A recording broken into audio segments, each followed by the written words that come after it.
Hey guys. So 3 years ago, I went to a self-development seminar of Tony Robbins. It was 6 days of intensive work on our own psychology. We went deep into our beliefs, our values, our reference experiences that kind of drive us to this day. And we were trying to discover and find out how we operate as human beings. It was super intensive, 6,000 people, and lots of emotion, lots of intervention. But I have one very particular memory that I remember to this day. It was a moment when Tony called on stage a guy named Ryan Hudson-Peralta. Ryan came on stage and he was sharing his experience with one of the exercises and what he learned and what he went through. And I remember how natural and genuine and excited Ryan felt about what he went through. And I've noticed that he felt like he was genuinely feeling that stuff. Like it was not like a state pump when you just like pump your chest until you feel encouraged and then you crash 2 hours later. He felt genuine. And this is one thing that I've noticed. And the other thing I've noticed is that Ryan was not having arms and legs. And several things happened in that moment. The first one was that I, like on a complete autopilot, I felt a kind of pity for him. And I have no idea where that thing came from. It just like went over me. And I'm like that's weird because I have zero reason to feel pity for him because he's right there, probably in better state and in a better emotion than most of the room. So this whole thing doesn't make, this whole pity thing doesn't make any sense. And I was like, where else am I doing this? So then I dig deeper in that, and one thing that I made a decision is that I'm gonna get to know this guy better. I'm gonna get to know this guy deeper. Like I got super curious and super intrigued at the same time. So I Googled him, I YouTubed him. I could find some stuff, you can too. And today I'm super happy because 3.5 years later, I did an interview with him. I really enjoyed the interview, actually. It's the interview where I laughed the most. So I hope you're gonna enjoy it too. So yeah, no more talks, ladies and gentlemen, Ryan Hudson-Peralta.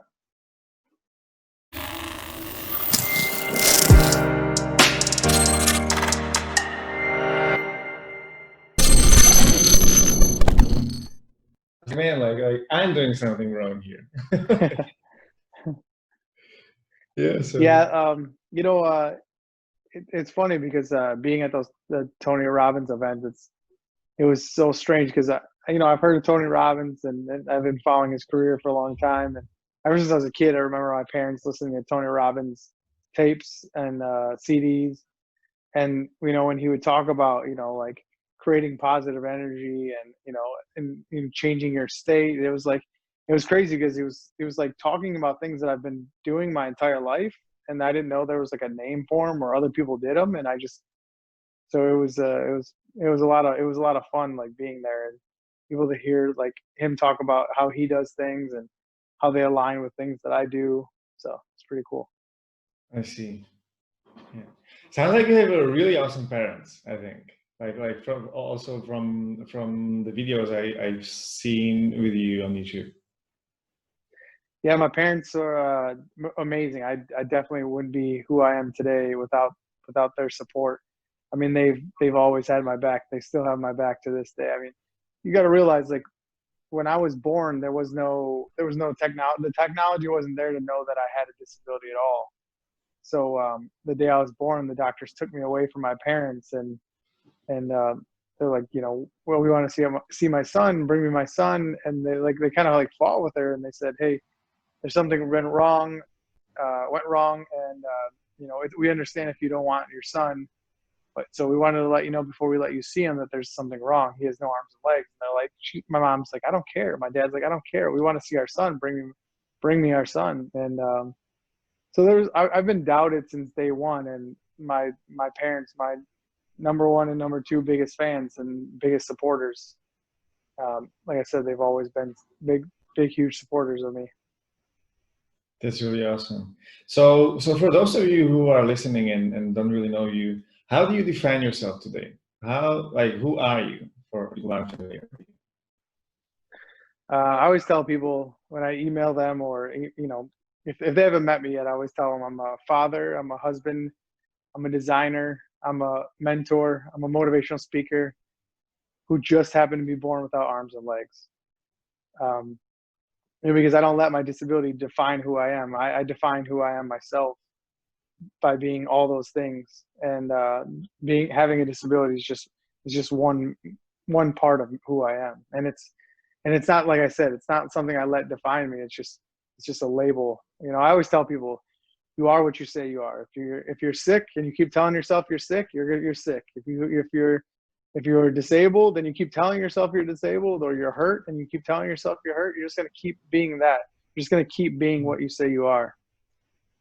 So it's like identifying ourselves with something specific and then holding on to that really tight out of like fake feeling of control, even though it's bad and not really helpful. Yeah, there's so many people in this world that they face things. They face a disability or depression and anxiety, and the thing is, they keep labeling themselves, and they keep telling themselves that they have those things, and it's not like telling yourself that you don't have them is going to make it go away. But if you just keep telling yourself and keep focusing on that negative thing that's happening in your life, it's gonna just continue to own you. And you need to own yourself, and write your own your course. Like life is open book, right? You're your own author. You can write the page however you want. You can choose to start it out that I could choose to start out every day of my life that I was born without arms and legs, or I can start with all those other things, those great things those things that make me who I am. And the cover photo tells you that I have no arms or legs, but but the pages inside talk about who I am. Yeah. So what are the things that you enjoy the most these days? Well, I enjoy getting out of the house, and that hasn't happened lately. I love warm weather. I love going to the beach. Unfortunately, I live in Michigan, so there's not many beaches here in Michigan, the United States. It's a cold area, but I love traveling. My son and I were just in Dubai last year, and that was a beautiful. It was like another world there. It was nice and warm all day long, and the beaches were beautiful. It's a beautiful place. Mm-hmm. Yeah. So I would like to ask about the things you do that seem impossible to do, because I think that's also that's what I'm curious about, and I'm sure that other people too. I saw you riding a skateboard, riding a plane, and many others. Can you share more? What else where you defied the odds of what everyone thought was possible? Well, there's not really many things that I've wanted. There's not really anything that I've wanted to do that I haven't done. Like when I was 16 years old, I wanted to drive a car. The doctors and the therapist said there was no way I was going to be able to drive a car. So I literally had to invent my driving setup. So I had to design my driving setup. So it took me a few years, and we raised some money to do it. My vehicle, on the adaptations to my vehicle alone, cost $50,000. So the vehicle plus $50,000 for me to drive. Yeah. So after me designing and we raising the money, I started driving when I was 18 years old. And then, I wanted to drive a four-wheeler, and, I just went to the store and bought one. I started driving, taught myself to figure out how to drive a four-wheeler. My cousin is a pilot. He has his pilot's license, and he called me one day and he said, "Hey, do you want to go flying?" And I said, "Yes, I'll be there in 5 minutes." And I was 20 minutes away, but I literally got there and I flew there in my car. And we started flying around, and he said, "Do you want to fly?" And I said, "Yeah, absolutely." So I started flying the plane, and actually, after about 10 minutes of flying, he said, "Do you want to land it?" And I said, "Yeah, let's do it. I want to do this." And he was there to back me up in case anything went wrong, but I 100% landed the plane all by myself. Wow! And you've never flown a plane before? Never flown a plane before. No. so you basically landed the plane intuitively, correct? Yeah. Yep. Yeah, that's correct. Yeah.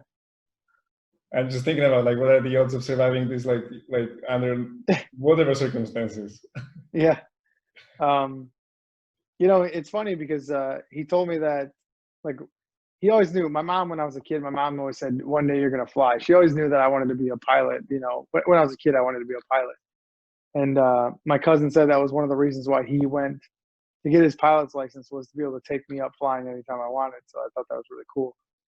But I've done so many amazing things that just defy the odds of, like, when I was born, the doctor said I wouldn't be able to do anything. And so anything I do now is just a miracle to them. They said I would never have a regular wheelchair, go to a regular school, or have a regular job, and I've done all those things and more. Like I said, I've drive a car, jet skis, four wheelers, flown a plane.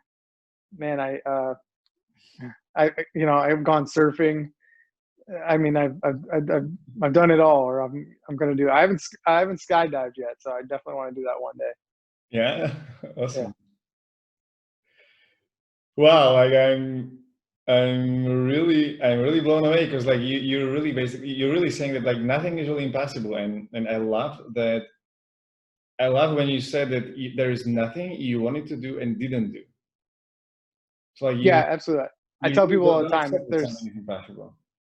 if there's something that I truly want to do, I'm going to do it. If there's something ever that I maybe want to do, or maybe want to do one day, and I haven't done it yet, like, I truly haven't wanted to do it, 100%. When I want to do something 100%, I'm going to figure out and I'm going to do it. I mean, there was no book written for living with no arms and legs, right? So like everything that I do is just, I'm self-taught. I figure it out. I call it fail and figure it out. Like every day, I want to do something, I want to try something, I fail at it and I figure it out. People say like failure is not an option. I think I've seen that on shirts and bumper stickers, and I get what they're saying, but my saying is failure is a must, because without failure you're not going to learn. Without failure you're not going to figure things out, and so that's why I say failure is a must. I see. I love that. I love that. I'm thinking, it looks like nothing is really like nothing can really stop you. So I'm curious, what's the most challenging part? I remember in one video you talked about like other people staring, and that makes like the whole thing kind of difficult. Can you elaborate more on that? Yeah, staring really doesn't bother me. um it's just something I've gotten used to. I mean, it's just our natural, it's our first reaction to like look at something that's different. I was watching a show on television yesterday with this family. They're all little people, and and I'm watching them walk by people on the street, and then it just like their reaction is the same thing I get. And it's something that you just get used to. In the video you're talking about, I talked about when I was younger and I was dating, and I would go on dates and like kids would stare and people would stare, and I just didn't want my date to feel uncomfortable at the time. But really, it never really bothered me. I see. I think it's got because it's really because you really look different. I think in a way it helps to let go of the want for validation. Because like when other people look at you, or let's say that's at least my experience, if I find myself in a situation when all the attention is on me, then the chances of doing something stupid and feeling bad like goes really higher. So if you're really exposed to this all the time for quite some time already, and getting used to this can paradoxically be kind of advantage, right? Like being more free in your intent and from the outcome. Yeah, that's a good point. Yeah, that's definitely a good way to. I'm going to use that from now on. But yeah, I mean, it's like I said, everything everything in life you have a choice, right? You can either, and in this situation, and people staring, is either I can let it bother me, or I can just live with it. And there's no reason to let it bother me, because no one's hurting me physically. They're just out of curiosity. They're just looking, and so it's just something I've learned to deal with, and learn to get on with. Yeah. How do you feel when someone is pitying you, or how do you deal with these situations if it ever happens? Yeah, I'll hear people like, oh, people will say, oh, I feel really bad for you. I feel really sorry for you. It doesn't happen often, but once in a while you get somebody and they'll be like, a lot of times there'll be somebody online. They'll be like, oh, I feel bad for you. They're like, have you scrolled through my Instagram account? Like, don't feel bad for me. I have like, I have like one of the most amazing lives ever. Like, keep scrolling. Like, don't feel bad. So, I did, it's not really, that's just their personal feelings taking over. And, it's just like staring. It's just, that's their reaction to me. And so I just try to help them learn that, it's okay.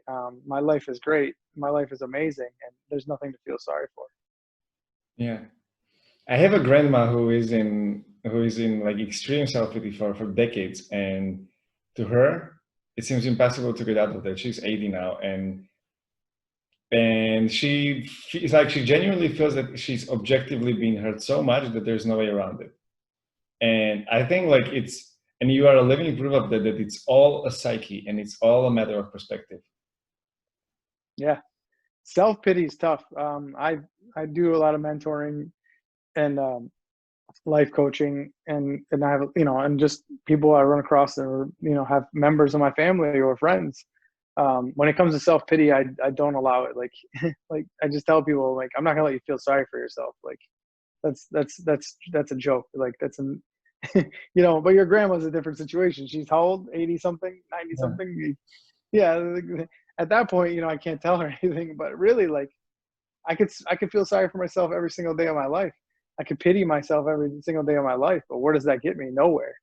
It gets me literally nowhere. That gets me in a negative hole and a bad mindset. And it's just, like I said earlier, you have a choice. Everything you do, you Yeah. can either feel sad about it, be mad about it, or you can learn to deal with it and live with it. And that's what I choose to do, with my situation.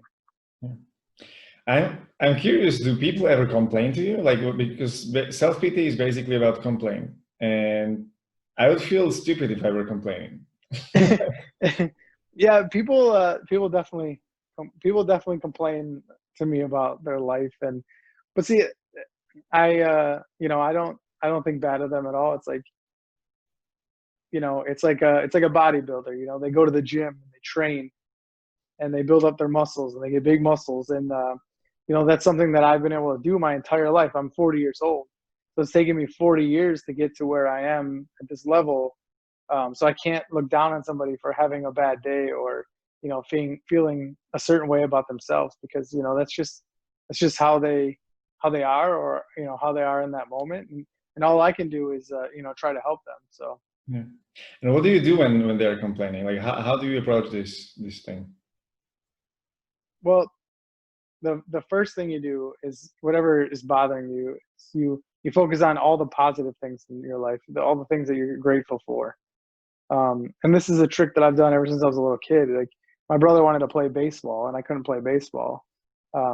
So what I did was I get to coach baseball. So I started coaching baseball. So, I'm thankful for the things I can do. I have a sharp mind where I learned the game of baseball, and I was coaching kids that were older than me when I was 12 years old. And then, I got older, and just things will pop up. And if you just focus on the positive, you see the silver lining in everything, then, it helps squash the negative things that are happening.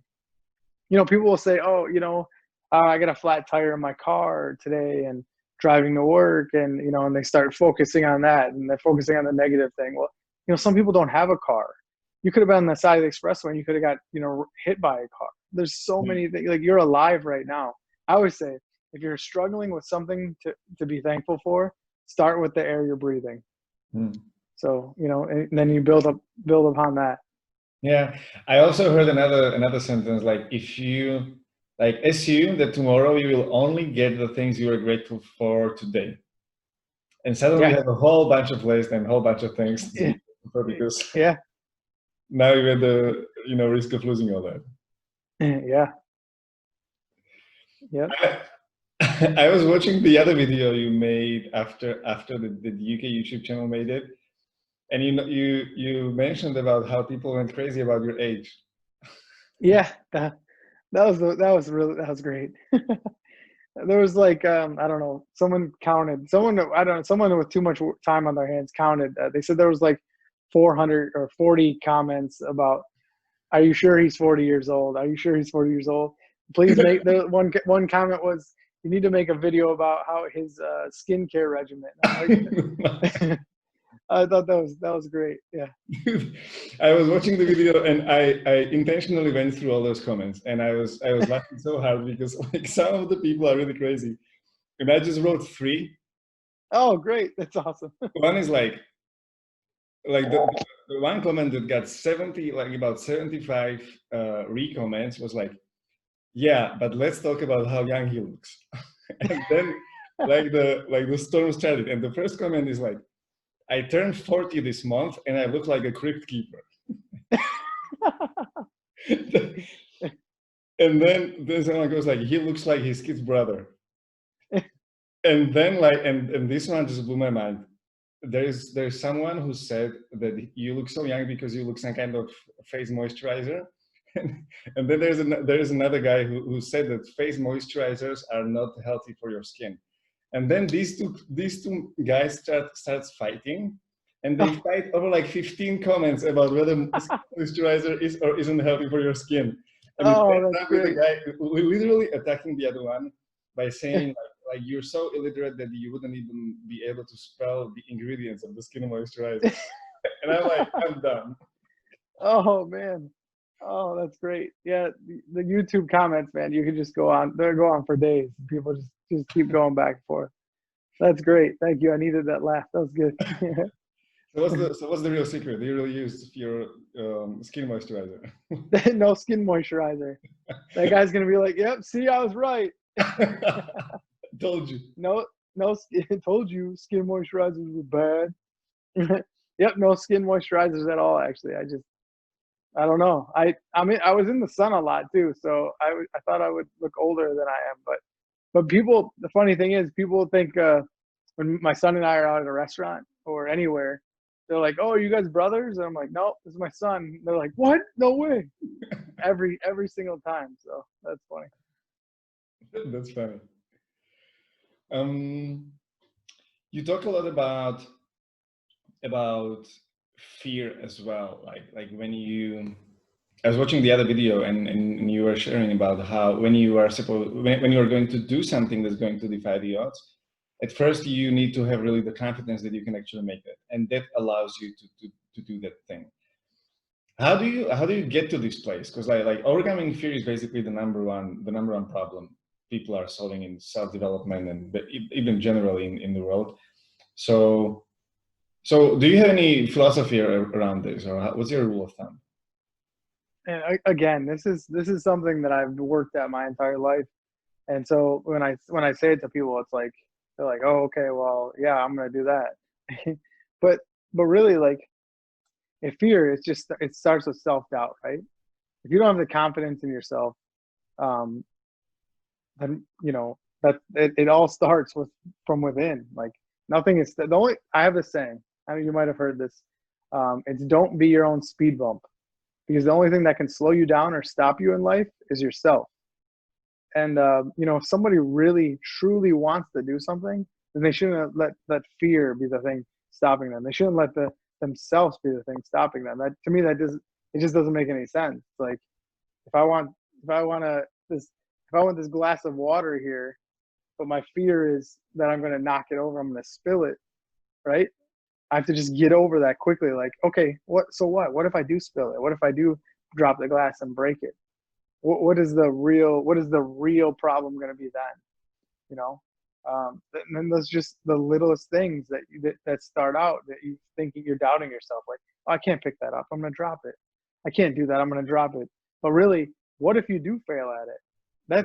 That's what makes you better at things. When you start failing at something, that's when you start learning how to do it better. And so that's obviously it starts with confidence, and then it starts with knowing that it's okay to fail. Like I said, I fail at things every single day. Every single day I fail at something.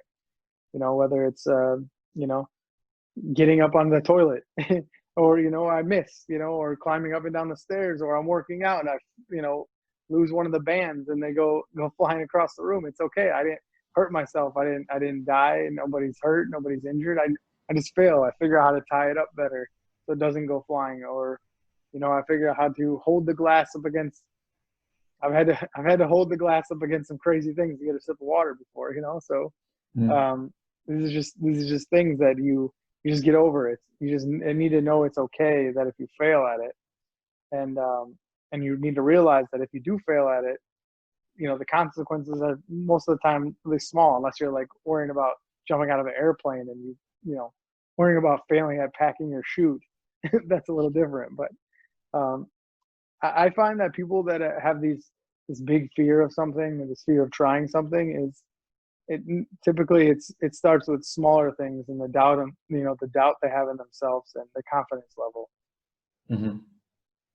Does that make sense? Yeah, absolutely. I'm thinking about like how this plays out in my experience with people, and I would say it's the same. And again, like in a way, if you are growing in the environment when failure is not acceptable and when failure is not an option, as you said, like it's written on those t-shirts and stuff, then it's going to make you really averse to failure. And aversion to failure is basically aversion to learning. 100%. That's why I hate when people say failure is not an option, because so many, like I've heard big motivational speakers say failure is not an option. Like that, to me, I just want to like slap them. I want to go on their YouTube channel and make some funny comments. No, but like, but really, like people that hear those things, they're like, wow, failure is not an option. I can't fail at this, you know, and that slows them down. But when they learn that it's okay to fail, and like you said, failing is all a part of learning. There you go. I mean, know that it's okay to fail. You want to fail quick, fail fast, you know, fail early, and then you start learning and figure things out. Yeah. When you talk with parents of other children who were born with congenital limb deficiency, what are the common worries they're facing, and what are the common, like how do you work with these people? What do they need to hear?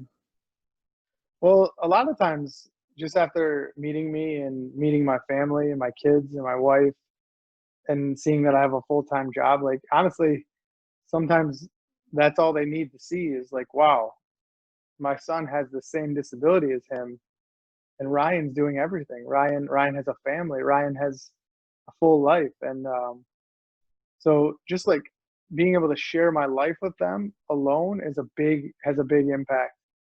But what my favorite part of mentoring kids and being part of these kids' lives is being able to share the things that I've learned, the failures that I've learned, like, you know, drinking water, or getting up in my wheelchair, or the many surgeries I've had to have on the ends of my arms. Because see what happens when you're born with like, say it's an amputation, right? It's a birth defect where you're missing the bone. Well, sometimes we'll, like, you know, we only can lean on our arms, or we don't have hands to lean on, so we'll be leaning on our arm. And as you're a kid, you're slowing the skin growth down, but your bone is in the inside is still growing. So I've had 12 surgeries on both, like 5 and 7 surgeries on my arms. And, you know, so I'm sharing these experiences with these families so they can help prevent that. Like, just like, I tell my wife, like, sometimes just like pulling the skin down on my arm will help make it feel better. And when I was a kid, you know, I didn't know any of that. You know, there's just sitting up from the flat ground is very difficult. So, you know, I've learned how to like kind of like balance my weight and flip my weight to sit up. So I'm like helping kids be able to learn those things. And not all the kids have the exact same length of arms and legs that I have. So, you know, I help them figure out their own way. And it's just amazing to see something that we've tried and then see the kid accomplish it. I mean, it's like unbelievable. It's like teaching your kid to walk. It's like that amazing, or teaching your kid to ride a bike. It's like, wow, shoot, he caught on quick. It's like, I can't even explain in words how much, you know, how great it makes me feel to be able to help. Yeah. Sounds really wonderful. And this just makes me wonder again, like how dedicated your parents must have been when you were born with, and there was no one around to help you, to help them the way you're helping people today. Yeah, like I said, I wouldn't be who I am today without my parents. My dad worked a lot. My mom was home with me and my brother all the time. And man, I don't remember all the times, but I remember my mom always being there. I remember my dad always being there too, but like throughout the day and during the day and helping me figure things out and me saying, "Oh, I can't do it," and she's saying, "Oh yeah, you can. You got this," and her pushing me and being there to support me is just, like I said, it's something that a lot of kids don't have in their lives. Um, you know, Around the world, they don't have a parent, but maybe both parents work, or there's many reasons. But I can't imagine, and I wouldn't want to imagine where I would be without my parents. Mm. Were you sometimes pissed at them for them wanting to do for them wanting you to do everything on your own and to grow this independence? No, because honestly, they were always there to make sure and push me to try things. But sometimes they'd be like, "Okay, we'll help you." They would just be. So they were always there to help me, and there's things I couldn't figure out right away. They were always there to help me. But sometimes, I want to do something, and they'll be like, "No, we'll do it," and they're like, "No, no, now I want to do this. I want to figure this out."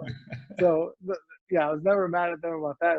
Maybe mad at them sometimes about stepping in and helping me when I was still trying, but that's just a parent's love. They're like, "Hey, I don't want to see him struggle, so I'm gonna help him out." But they push me to a certain extent, but they were always there to support me and help me too. Mhm.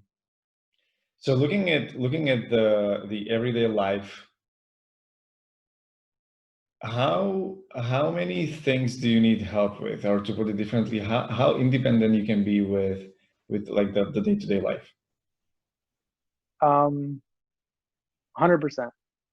100%. 100%. I could do everything. My wife helps me do things, but if she wasn't here, I could do it 100%. Maybe not like wash the dishes and do some of those things, but like when I'm hungry, no one's home, I can eat. Like I can get my own food. I might not be making a 3-course dinner, but I can get food to eat. Taking a shower, I can do all that myself. A lot of times, most of the time, my wife will help me do those things. But going to the bathroom, 100%, no assistance. Getting dressed, no assistance. Working, when I go to work, I work downtown Detroit, Michigan, and I go to work every day, and there's there's no special assistance there or anything. I have an assistant that helps me do things, but it's not like she's there specifically to help me do anything. It's just like work related stuff. So Yeah, I see. I'm curious about another thing which is related to your family life and to your relationship. And it's like, how did you meet your wife? You were 20 back then, right? yeah, I was 20. Yep, I met her. I met her at a bar, and funny story. So I met her, and we left the bar, and I told my friend, I got her phone number, and I told my friends, I said, I just met my future wife, and they're like, "Yeah, okay, yeah, whatever." People say that all the time, and I said, "No, I feel like I have a great connection with her. I think I met my future wife." And so I waited 3 days to call her, and she was like, "Why'd you wait 3 days to call me?" And she said, and I was like, "I don't know. It's just I felt like it."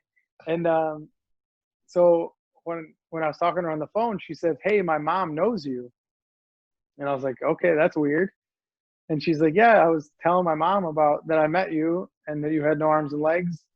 And she said, "Is his name Ryan?" And she's like, "Yeah, his name's Ryan." And That's creepy. so when I was, yeah, it's super creepy. And this was before social media, so it was really creepy. um, so when I was younger, I used to draw these greeting cards to help uh, save money because I knew I was going to have to pay a lot of money for a vehicle. And so when I was like 12, 13, 14 years old, I would draw these greeting cards, Christmas cards and birthday cards. And her mother bought her one while she was in the Navy and sent her one. And so she had a card that I drew when she was 20, when she was what, 19 years old, 20 years old. Because Wow. she's a few years older than me. So yeah, that was pretty crazy. Wow, that's really mind blowing. And I wonder, do you remember how you approached her, or like how specifically the conversation started in the bar? Oh, she definitely approached me. Like most women. You can ask her. She's heard some stories, but yeah, most women approached me back then when I was single, Really? just to talk. Or I mean, I would definitely go out of my way to talk to women. But yeah, we just made eye contact, and then, like, I was actually, funny thing is, I didn't have my wheelchair that night. My friend, sometimes, like, if we're like going out to bars or whatever, and we're just going into like a local pub, my friend would just carry me in. So he carried me in the bar, and I was just sitting in this chair. So like I couldn't even get up to go talk to her. She just came over and talked to me. So Wow, that's awesome. yeah. Like on a funny note, again, I was reading the YouTube comments, and the one guy wrote, "This guy has 2 kids, and I can't even get the text back." I saw that one. That was great. Yeah. Oh, that's so funny. Man, you read a lot of comments. That's great. Yeah, because like some of the comments were really like spot on, and I just enjoyed it. I laughed so hard after those first ones with the Asian guys fighting over the moisturizer. I just couldn't stop. This guy has 2 kids, and I can't even get a text back. That's great. Should put that on a shirt or something. Oh man, that's great. So, what's your vision for what comes up for the future? Well, I'm working on a children's book right now. So I want to put out a children's book, and then I want to start traveling more and meeting families around the world that have children born like me. So that's definitely a goal of 2020, 2021. Mm-hmm. Post COVID-19 goals. Yeah. That's definitely my goals. Mm-hmm. What's the rate of kids being born this way? Like how many people are there in the world? I just told somebody this stat a couple of weeks ago. It's something like 1 in 175 kids are born missing a finger or a hand, but being both arms and legs, they don't even really know what it's probably 1 in 100,000, 1 in 50,000 maybe, or maybe 1 in 100,000 missing all, but somebody missing 2 legs, or someone missing an arm and some fingers. It's the numbers are higher than you would think. Yeah. Mm. Yeah. I think that can make such a massive difference because I think this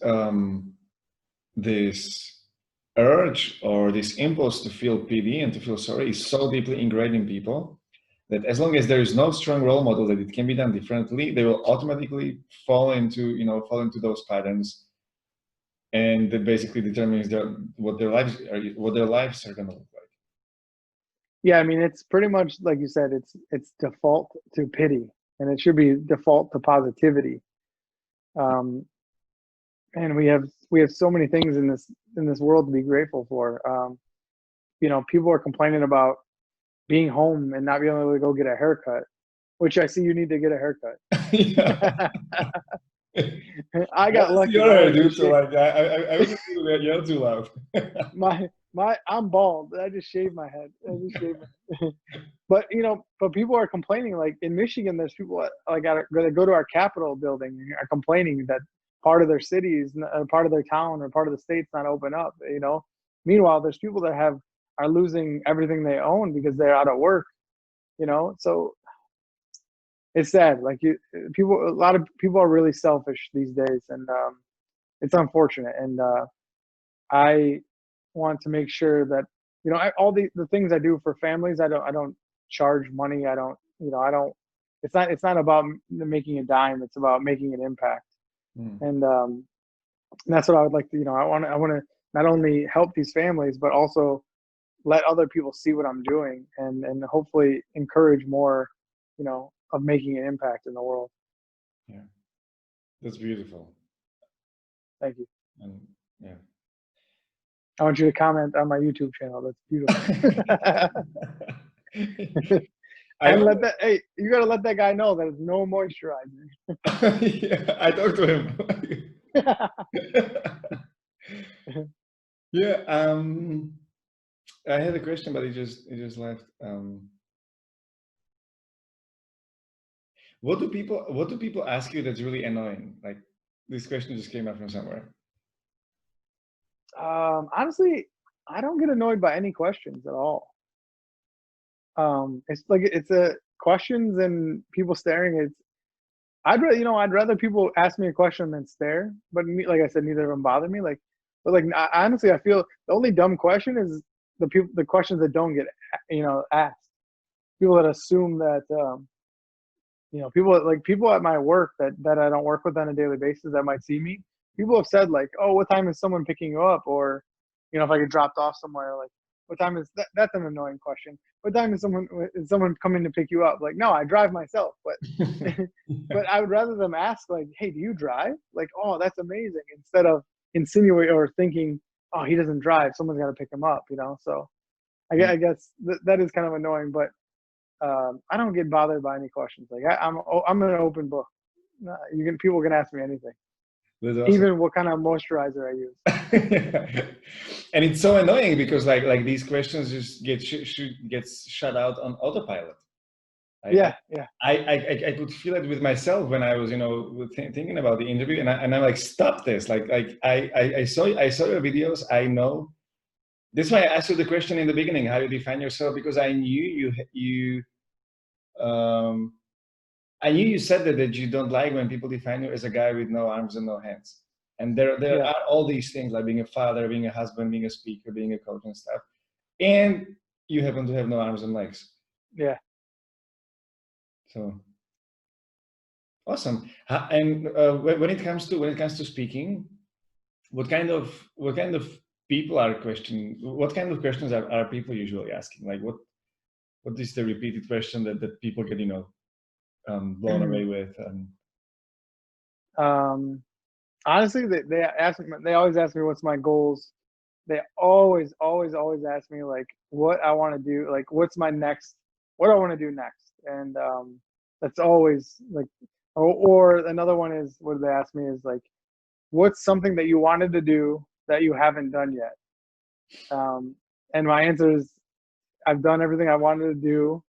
The things that I want to do now, I'm going to do. And if there's something that I haven't done, I didn't really want to do it. So my answer is always super confusing, but it's the truth. It's like, if I really want to do something, I'm going to do it. And if I haven't done it yet, then, you know, I believe that everybody's that way. Like, if you really want something, you're going to do it. And if you just say, yeah, I want to do that, maybe you just kind of want to do it. Like, if you want to do something, you know, you're going to do it. You know, you have the power in you to do it. There's the kind of difference between I want something and I should do that versus I want something and I must do that, and I know I will do it. Yeah. And you seem like you think in the second kind of way. Yeah, I always tell people, it's like, it's not enough to know. It's not enough to think you can do something. It's not enough to believe you can do something. You have to know you can do something. And I believe that everything, my entire life, is just, I always knew. Like, people would mistake my confidence for cockiness, because I'd be like, yeah, I can do that. They're like, wait, you haven't done it? Have you practiced, like, flying a plane, landing a plane? Yeah, I can do that. Like, most people will be like, I don't know, I'll try. Like, no, that's not how you do it. You got to attack it as if you already did it. And yeah, I can do that. I already did it. Like, when did you do that? In 5 minutes from now, I did it. You know, so. Yeah, I mean, until now, I think I only saw landing plane, you know, with like landing plane intuitively. I only saw this in movies, and Like it was like the happy end of everything. So it was like the first person in a real life that proved that. Yeah. And I think there were some deers involved, weren't there? Oh yeah, that's you heard the longer story. Yeah, so we're about to land the plane, and it's like next to Detroit, Michigan, and there's a lot of, it's like a nature-ish area, and these deer, there was like 100 deer running over the landing strip, and I literally saw my life flash. I mean, because we're in a little small plane, so like we hit 3 deer and we're probably done, and there was hundreds of them. And I'm coming down, and we're too low to like pull back up and take off. Plus, this is my first time, and so I don't know how to pull back down and pull back up. So I landed it, and luckily, thank God, they moved out of the way in time. That's crazy. That'd have been a bloody mess. They'd be like, "Oh, Ryan crashed the plane." Like, no, he ran into some deer. Like, what? That's like, what was the least real thing that can happen in this world? Could you imagine the YouTube comments after that? It's like people would kill themselves, you know, to be right about like what could have happened. Yeah. Oh. Yeah. Okay. I really enjoyed this conversation. Thank you so much, Ryan. And thank you. Sorry, it took me a little bit to get with you. Say it again? I said, sorry, it took me a little bit to get on with you. No problem. If people want to follow you and get to know more about your work and who you are, where can they follow you? They can go to my website, lookmomnohands.com, or my Instagram is lookmomnohands, or my YouTube is lookmomnohands. They're all lookmomnohands. .com and Instagram and YouTube. Okay, awesome. So thank you so much. Thank you so much for sharing your story and your insights. And is there anything you want to leave the guys who are listening with before we wrap up? Don't moisturize. That's all I got. And always stay positive. Remember, the only thing that's going to slow you down in life is yourself. So don't be your own speed bump. Thank you so much. Thank you.